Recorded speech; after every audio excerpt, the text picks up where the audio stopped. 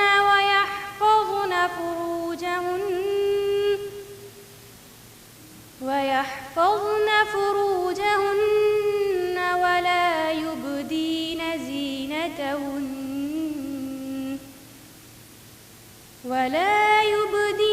ज़ीनतहुन्न इल्ला मा ज़हर मिन्हा